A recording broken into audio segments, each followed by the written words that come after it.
आ दुर्योधन बांध मुझे, अरे जंजीर बढ़ा कर साध मुझे। याचना नहीं अब रण होगा, जीवन मरण जे या पराजय होगा। हाँ दोस्तों, आइए आज हम बात करेंगे युद्ध की।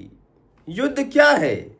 दो राज्यों के बीच या दो देशों के बीच शास्त्रुतापूर्ण सशस्त्र जो संघर्ष होता है, उसकी अवधि को, उस समय को युद्ध कहते हैं। युद्ध को रण, संग्राम या भिड़ंत नाम के शब्दों से भी जाना जाता है।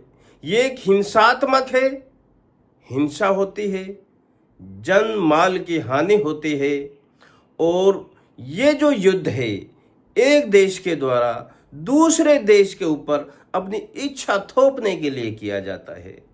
दोस्तों, अब हम जानेंगे युद्ध कितने प्रकार के होते हैं। युद्ध मुख्यतः 5 प्रकार के होते हैं। नंबर 1, शीत युद्ध। शीत युद्ध में क्या होता है? इसमें कोई हिंसा नहीं होती है। एक देश दूसरे देश को आर्थिक और राजनीतिक रूप से डाउन करने का प्रयास करता है। ऐसी चक्रव्यूह रणनीति बनाई जाती है जो 1947 से 1991 तक अमेरिका और सोवियत रूस के बीच चला था। दूसरा है आंतरिक युद्ध। जो देश के अंदर आंतरिक युद्ध हो जाते हैं, राज्यों के बीच हो जाते हैं। अभी आपने देखा हमारा राजस्थान का रोडवेज और हरियाणा के रोडवेज के बीच हो गया था। ये जो युद्ध हैं इनको बोलते हैं, मणिपुर में हो गया, इनको बोलते हैं आंतरिक युद्ध। नंबर 3, पारस्परिक युद्ध, जो पड़ोसी देशों से होते हैं। जो अभी भारत का पाकिस्तान के साथ हुआ, जिसको सिंदूर ऑपरेशन नाम दिया। इसमें स्टार्टिंग क्या होती है? पाकिस्तान से आतंकवादी आते हैं, हमारे जम्मू कश्मीर के पहलगाम में निहत्थे निर्दोष नागरिक जो अपनी वाइफ के साथ घूमने गए हुए थे, परिवार के सामने गोली से मार दिए गए। 1 या 2 नहीं, 26 लोगों को मार दिया गया। ये जो युद्ध होता है, इससे जो युद्ध की स्थिति बनती है, इसको बोलते हैं पारस्परिक युद्ध। एक होता है सीमित युद्ध। सीमित युद्ध कुछ समय के लिए होता है, उसकी पटकथा पहले ही लिख दी जाती है, उसको बोलते हैं सीमित युद्ध। और अंत में 5 नंबर पर आता है परमाणु युद्ध। सबसे खतरनाक और मानव सभ्यता को खत्म करने की क्षमता रखता है, वो होता है परमाणु युद्ध। आइए अब हम जानते हैं युद्ध होता किन कारणों से है। देखिए, मुख्य रूप से तो इसके 5 फैक्टर है, जिसको 5P के नाम से जाना जाता है। वो है पावर, प्रतिष्ठा, प्रॉफिट, सिद्धांत, संरक्षण। इसको 5P का नाम दिया है। इनमें से कोई एक कारण बनता है जिससे कि दो देशों के बीच युद्ध की स्थिति बन जाती है। नंबर 1, जनमत युद्ध। अभी जो हमारा सिंदूर ऑपरेशन हुआ भारत का पाकिस्तान के खिलाफ, वो क्यों हुआ?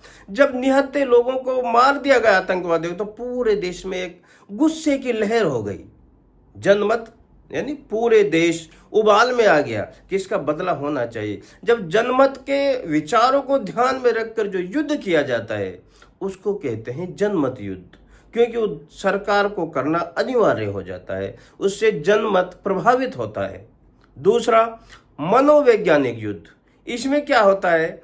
एक रणनीति जो दुश्मन के मनोबल, दृष्टिकोण, सामाजिक और व्यवहार को प्रभावित करने के लिए बनाई जाती है, ये एक मनोवैज्ञानिक युद्ध होता है। तीसरा होता है कानूनी युद्ध। किसी देश के द्वारा दूसरे देश पर सशस्त्र बचाव के लिए लड़ा जाने वाला कानूनी युद्ध होता है। चौथा होता है लोगों की रक्षा करने के लिए युद्ध। ये कारण जो बनते हैं युद्ध के, ये हमारी जनता, अपनी जनता की रक्षा करने के लिए उसको युद्ध करना पड़ता है। ये होता है चौथा। और पांचवा होता है लालच में, एक दूसरे से कुछ छीनने के लिए। जैसे पाकिस्तान चाहता है कि मैं कश्मीर को ले लूं, इंडिया चाहता है कि हम पीओके को ले लें। एक लालच में एक दूसरे को छीनने के लिए भी युद्ध होते हैं। ये मुख्य कारण बनते हैं युद्ध के। दोस्तों, युद्ध के बहुत दुष्परिणाम होते हैं। देखिए, सबसे पहला वर्ल्ड वार विश्व युद्ध हुआ था 1914 से 1918 के बीच। ये यूरोप में चला था, व्यापक युद्ध था। इसमें करीब 1 करोड़ लोग मरे थे, 90 लाख जवान और 10 लाख आम जनता सिविलियन इसकी भेंट चढ़ गई थी। और ये युद्ध शुरू का कारण क्या बना था? ऑस्ट्रिया के एक राजकुमार को मार दिया गया था। यहाँ से शुरू हुआ था और फिर ये पूरे यूरोप में फैल गया। लेकिन इसका अंत कैसे हुआ? जर्मनी की हार हुई। जर्मनी की हार होकर ये युद्ध वहां पर समाप्त हो गया। इसमें बहुत जान माल की हानि हुई थी। दूसरा वर्ल्ड वार हुआ 1939 से 1945 में। ये तो पूरा संसार 2 धड़ों में बट गया था। ये यूरोप में ही नहीं, यूरोप और एशिया दोनों देश 2 धड़ों में बट गए और सबसे भयानक युद्ध हुआ, जिसमें परमाणु बम का भी प्रयोग किया गया। जापान के हिरोशिमा नागासाकी जो 2 उनके राज्य थे, पूरे नेस्त नाबूद कर दे। आज भी वहाँ पर उसका नुकसान उनको भुगतना पड़ रहा है। जमीन बंजर हो जाती है, बच्चे विकलांग पैदा होते हैं, बहुत बुरा मंजर होता है। दोस्तों, ये विश्व का सबसे घातक युद्ध हुआ। इसमें 8 करोड़ लोगों की जान गई थी।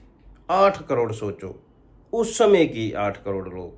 पूरा संसार 2 भागों में बटा हुआ था। और जब 8 करोड़ लोग आप मार दे जाओगे, पड़े हुए लाशें छिड़ेंगी तो क्या होगा? एक स्पेनिश नाम का फीवर महामारी फैल गई थी। युद्ध समाप्त हुआ। समाप्त होने का क्या था? जर्मनी जो हिटलर तानाशाह जिसकी वजह से युद्ध हुआ, उसकी मौत हुई, उसको आत्महत्या करनी पड़ी। लेकिन युद्ध समाप्त होने के बाद जब फौजी अपने अपने देशों में लौटे तो वहां से वो महामारी स्पेनिश बीमारी को भी लेकर गए। वो बीमारी छुआछूत की थी, बहुत खतरनाक था। उस समय इलाज नहीं था। उन फौजियों को घरों से शहरों से अलग जंगल में रखा गया और वो बहुत तड़फ तड़फ कर मरे। इतना बुरा भयानक होता है युद्ध का परिणाम। इसमें अर्थव्यवस्था, सार्वजनिक सेवाएं, बुनियादी ढांचे, पर्यावरण, मनुष्य का शरीर, सब कुछ इफेक्टेड होता है, सब कुछ खराब हो जाता है। दोस्तों, इतना सब कुछ होने के बाद भी युद्ध के कुछ फायदे भी हैं। क्या फायदे हैं? नंबर 1, युद्ध में वैज्ञानिक तकनीक का विकास होता है।